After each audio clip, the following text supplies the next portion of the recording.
The lights, they are on bright. Ladies and gentlemen, it is time to dance. Welcome to the show you live for. It is Ginormous. Now, as you can see, I've gotten myself a little bit of a nicer setup here. So you guys can still see everything that's behind me. You guys can still see my background, but it's just going to be a little bit smaller. Figure I put a little bit more focus into my production value. That way it's not just, oh, here we go, but it looks good. I would like to give a forewarning to everyone. This is going to be a very heavy WWE episode.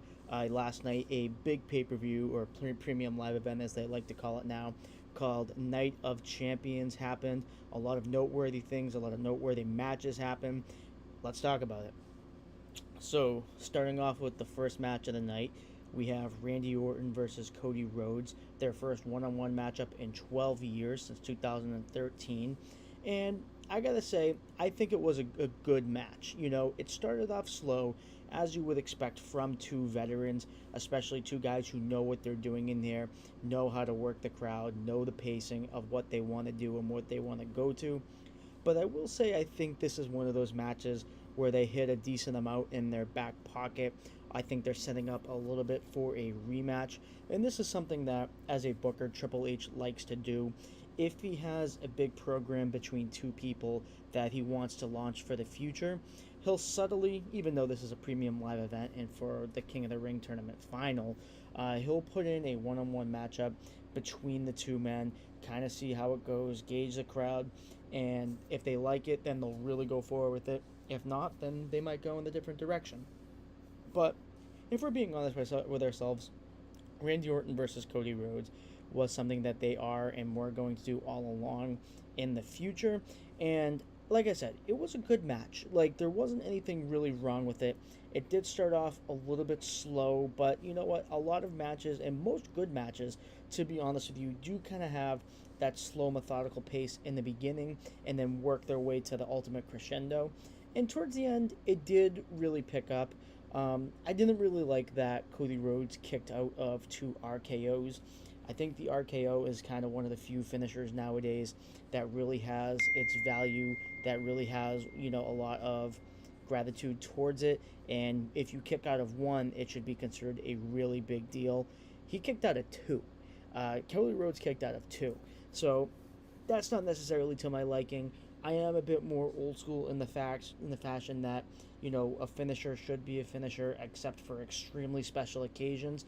That's when you can kick out of it, but that is the new wave of wrestling, and I understand, unfortunately, that this is something I'm going to have to personally adapt to with my mindset. And hey, look, it was what it was. Cody Rhodes won. It was a good match. Maybe they were teasing some Randy Orton heel turn because they were looking at him and they were showing the camera towards Randy Orton, and he was giving kind of a menacing look that we've seen from him before he goes on and does his devious things, as we've seen throughout his career. But I'm not sure that's going to happen right now. It might, but I'm not going to predict it.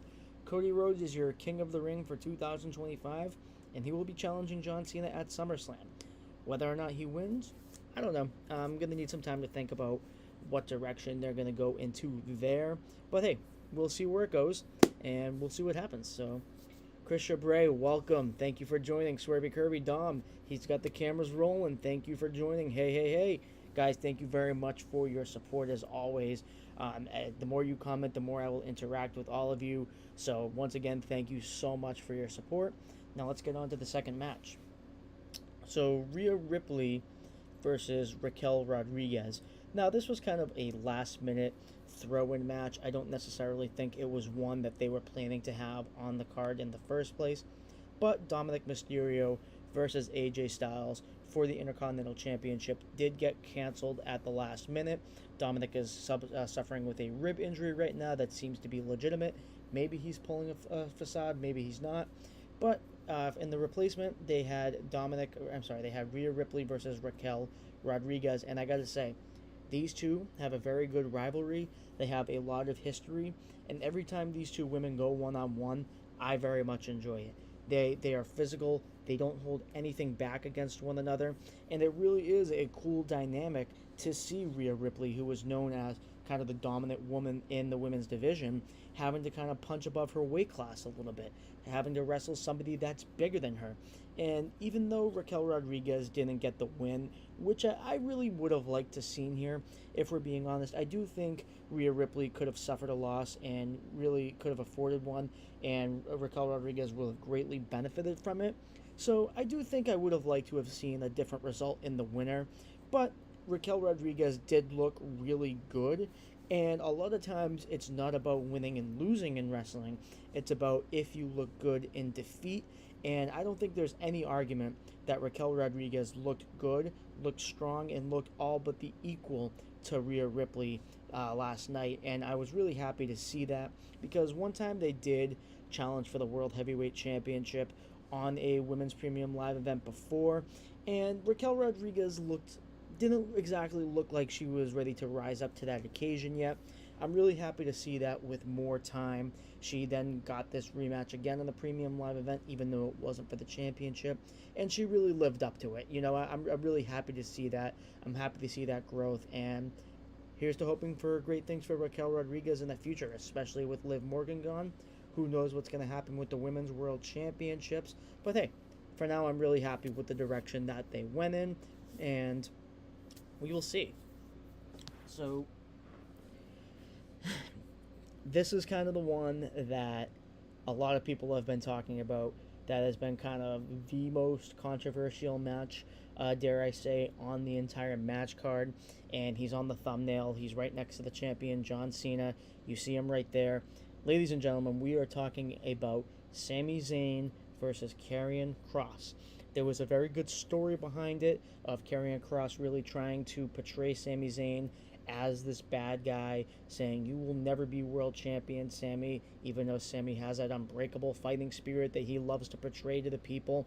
And I think that the commentary team did a very nice job of really highlighting the fact that social media has really gotten behind Karrion Kross lately. That's not something that you necessarily always see from the WWE company. You don't necessarily see when the fans get behind someone, when someone kind of naturally gets behind all the fans, and the fans really start to show them their love and support. You don't necessarily see the company making an effort to highlight the fans that kind of organically go for these superstars. And it was really nice to see that. And I'm telling you right now, guys, that wasn't an accident. That wasn't an accident. Now, what I am talking about in the controversy that I'm addressing is a lot of people are upset because Sami Zayn won the match. Sami Zayn ended up defeating Karrion Kross. And look, would it have been okay if Karrion Kross had won here? Yes, it would have been okay had Karrion Kross had picked up the victory over Sami Zayn. I'm not going to argue the fact that Karrion Kross could have won that match and it would have propelled him to a higher level. But what I'm trying to argue here is because so many people are freaking out, acting like this is the end of the world for Karrion Kross. He's never going to get to this stage ever again. He's never going to do this. He's never going to do that. Guys, take a chill pill. In wrestling, sometimes people have to lose. In wrestling, especially on a premium live event, there has to be a winner, there has to be a loser.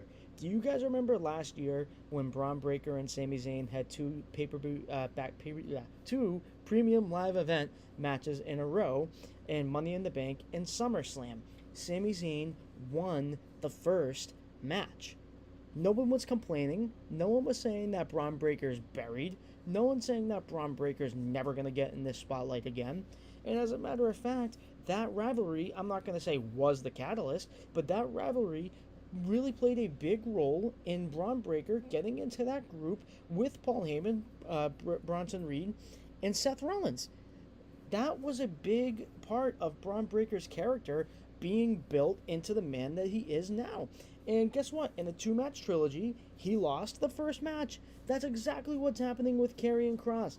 Karrion Kross is going to be okay. He's going to be fine. There's no doubt in my mind that Karrion Kross, if not by the company, is going to find a way to make himself undeniable. And I have no doubt that there is going to be a rematch between these two, either on Saturday night's main event, on Monday Night Raw, or on SummerSlam. These two are going to see each other once again, and I guarantee you, Karrion Kross is going to win. And it's going to be in a fashion that makes Karrion Kross look strong. It's going to be in a fashion that makes Karrion Kross propel himself to that next level. That is what this is. It's a two-match series. One guy is going to win each. And yes, I understand that 50-50 booking, which is what they call it, is not necessarily the most popular thing amongst fans. They like to argue that it gets them nowhere, but I disagree. I disagree with that. What is wrong with a veteran winning the first match, kind of proving to himself that he is the veteran, and if you are to beat me, you need to take it up that next level, and then the second time they fight, the newer guy brings themselves up to that next level and defeats them. Nobody loses then. Nobody loses. That only makes a good thing out of the lower star, who then gets himself up. That's it. That's it. There's nothing more to this. There's nothing more to this. I understand why fans are frustrated. They want to see Karrion Kross win, but he's going to get his. This loss does not hurt him, and as a matter of fact, this match he looked good in. It was a very competitive back and forth match. Sami Zayn had to pull off a miracle at the end for it to win, and he got the exposure that he was wanting and that the fans were wanting. So I don't understand why fans are so upset.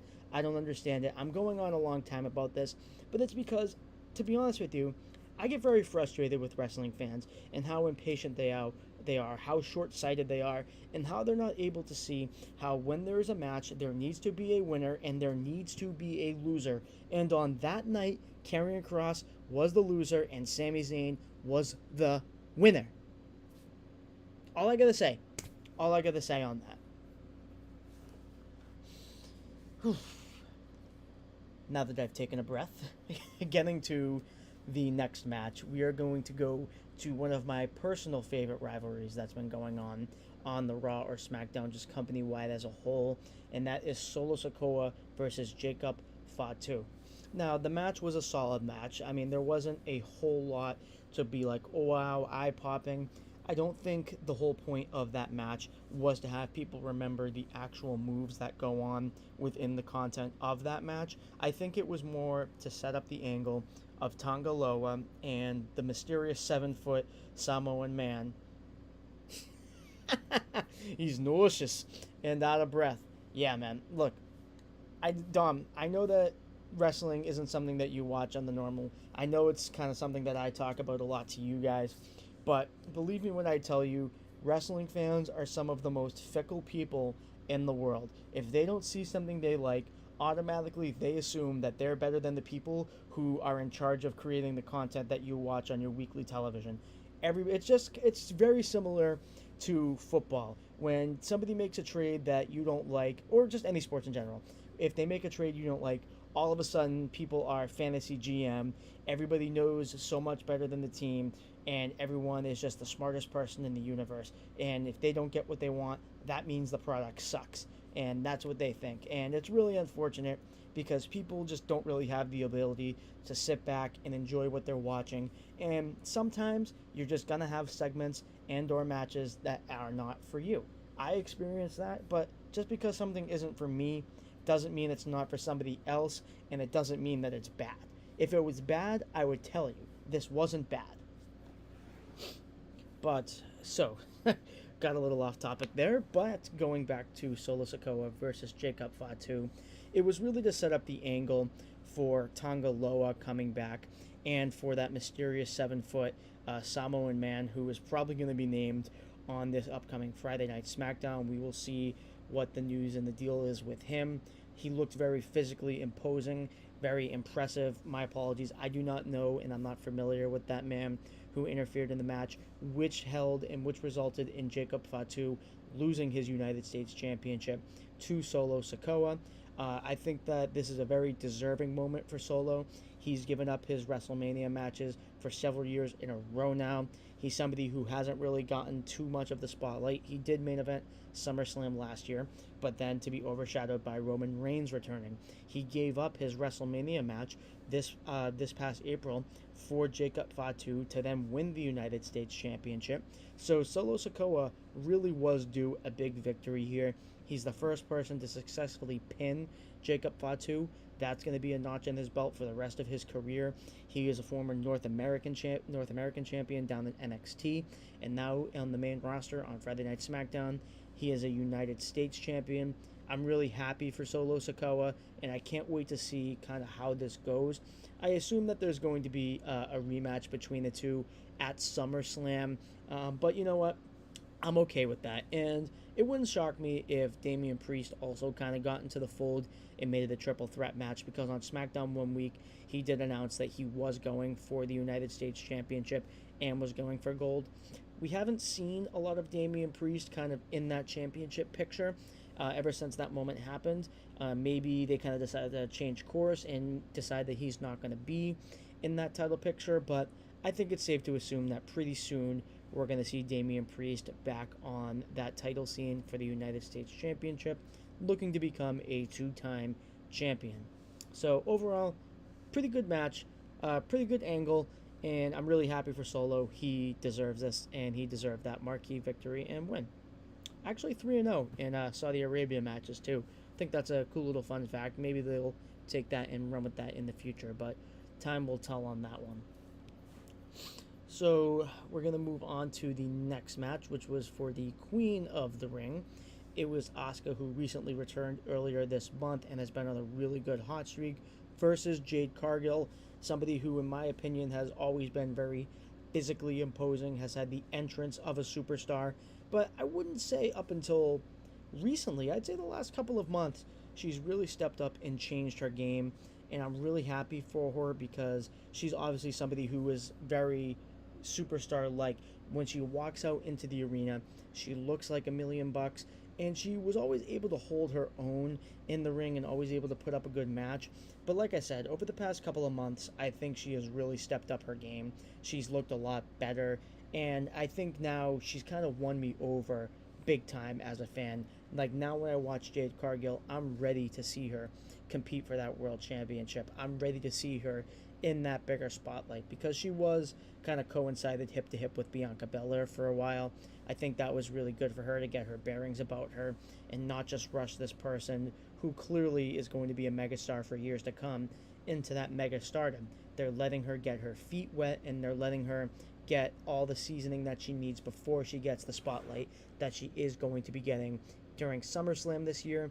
And I'm really happy for her. You know, I think it's going to be a really good match.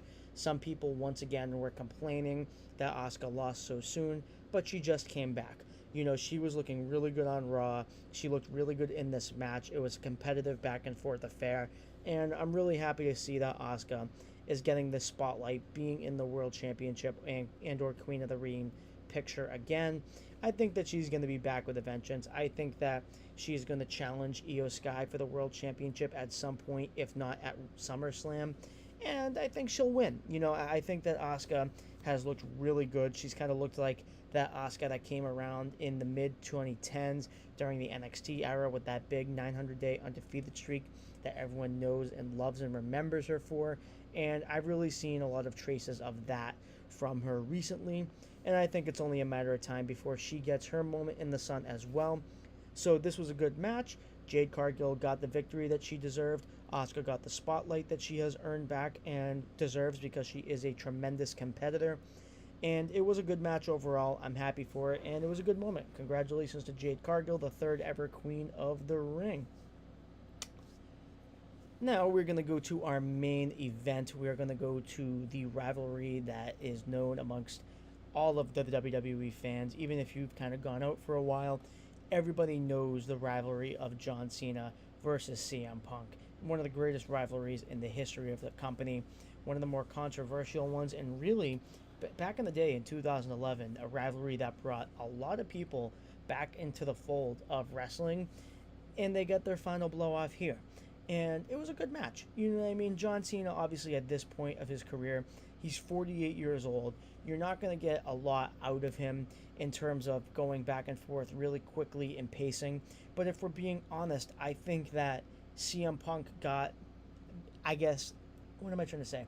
CM Punk got pretty much the best version out of this older John Cena that we're going to see. You know, it's very possible that John Cena once again comes out and is that really good wrestler for one more night, kind of like the not as good as I once was, but good once as I ever was. That is what Punk got out of John Cena, and I think he may get that again, especially in his last ever match.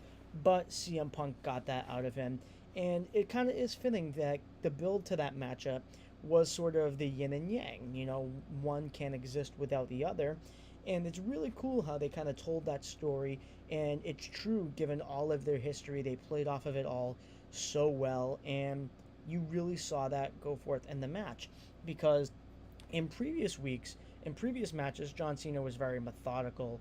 He was very slow, which is okay for a man his age. Like that's okay. I'm not complaining about that.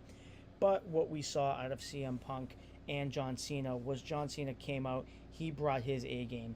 He brought his absolute best. And I'll be honest with you, I think the interference with Seth Rollins, his group with Paul Heyman, Braun Breaker, and Bronson Reed, I do think that was a little unnecessary. I think you could have told a better story with that, and I think you could have just had the two have their match without that interference. But I do understand, and I'm not going to complain, that they are putting a really big emphasis and a really big role on younger stars getting that main event spotlight, being in there with those big names. So me personally, I'm not going to say I wasn't a fan, but I think I could have gone without that interference from Seth Rollins and his group. I don't really know what they're trying to go for there with that, but I do understand how they're trying to kind of put that group over as a really big deal. So if that's how you want to do it, then hey, you're not going to hear me complain about it. I want to see where it goes from here. Hopefully it's just not something that they did to spark up controversy, to kind of spark up, oh, we're going to make this a little bit more exciting. We're going to add some more smoke and mirrors. I really hope this wasn't just for a smoke and mirrors effect, and I really hope that we get to see a further story with this, because now I'm intrigued. You know what I mean? Just because, again, it wasn't something that I would have done doesn't mean I'm not intrigued to see what they do in the future with it. So John Cena won. It was a lot of cheating, but once again, it was because of Seth Rollins. Every time John Cena so far in his retirement tour has knocked off CM Punk has been with the help of Seth Rollins. So, maybe I just answered my own question there. Maybe they're going towards Seth Rollins versus John Cena, and then maybe that's his next opponent. Maybe that's what's going up next for John, and maybe that's the story that they tell from there. But if it's not that, then I'm really curious to see if and what they do progressing this. And they once again showed signs and kind of teased John Cena going back to the light, going back to the good side, because when he was going to hit Punk with the championship and get himself disqualified, he didn't do it. He put the belt back. Yes, they had the hug thing and Cena giving the look, but I don't think that was by accident. I really do think that John Cena eventually, maybe not in the next coming weeks, but I'd say at SummerSlam, is going to lose his championship, see the error of his ways, and then properly go on his way, become a good guy once again that the fans all know and love, and then have a proper retirement tour where he is that good smiling good guy again, and really the origin of John Cena as a whole. So overall, I think that Night of Champions was a very good show, very easy to watch. There wasn't anything bad in there, despite what the fickle fans will tell you. No, there really wasn't anything bad on that show. It was easy to watch. It was a breeze and a perfectly enjoyable way on a rainy day to spend 2.5 to 3 hours. That's what it was. A lot of storyline progression, a lot of good moments, and a lot of newer people getting the spotlight and them shining in that spotlight. So if you were to ask me what I would grade it on a scale of 1 to 10, I would grade it a 7.5 out of 8, or 7.5 to 8, somewhere in that range. And if you were asking me to give a letter grade, I'd give it a B+. I'd give it a B+. I really enjoyed it. John Cena cannot die. Hey, man. I mean, dumb. The only thing is, we don't know that because you can't see him, man. But I would like to thank everybody for their support today. This is going to be a rather quicker show of Ginormous. Oh, wait a minute. Where is Kofi Kingston? Oh, man, don't get me started, man. So, Kofi Kingston right now is actually one half of the World Tag Team Championships. He is a member of a team called the New Day with him and Xavier Woods. He's a former world champion. And right now, the tag team division that he is currently the champion of on Monday Night Raw has been heating up a bit. They're kind of in a feud on and off with like the Viking Raiders. That's another team. They beat them at WrestleMania for those tag team championships. So Kofi Kingston is featured on Raw pretty much every single week. We're seeing him and his partner Xavier Woods kind of tie bonds here with a guy named Grayson Waller, who was formerly on a team with Austin Theory, another wrestler. They're kind of telling a story between Grayson Waller and Austin Theory breaking up, and then Grayson Waller hanging around the New Day. So that's kind of what's going on with Kofi Kingston right now. We haven't seen him on a premium live event since WrestleMania. Yes, I'm glad he's still around too, man. I'm glad he's still around too. And if you would grant me 2 seconds, I know I'm a podcaster. I shouldn't stand away from the camera, but it's funny you bring this up, Dom. So I want to show you something real quick.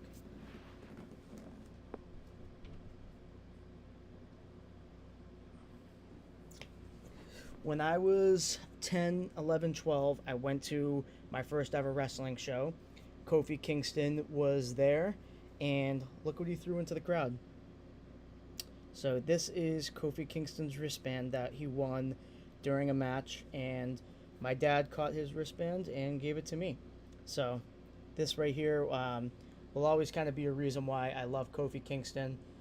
During the late 2000s, like 2009, 2010, Kofi Kingston was really on his way to becoming a main event star. And what really derailed that is Randy Orton and Kofi Kingston had a match. Kofi Kingston forgot like a sequence in the match that was supposed to happen, and Randy Orton went to Vince McMahon and buried him. He told Vince McMahon to not give Kofi Kingston that spotlight anymore, and Vince McMahon listened to Randy Orton, and he did it. So Kofi Kingston had to eat a lot of you-know-what in order to get back to where he wanted to get to. He eventually, in 2019, won a world championship, but thank you. Yeah, it is really cool. It's one of the coolest things I have. And yeah, my dad did have the hands. You know, he looked like Odell Beckham, man. But that's being disrespectful to my dad because Odell Beckham never had the catch that my dad had when he got this wristband. SOS, baby, that's right. I love the Kofi Kingston talk in the chat, man. I love Kofi Kingston.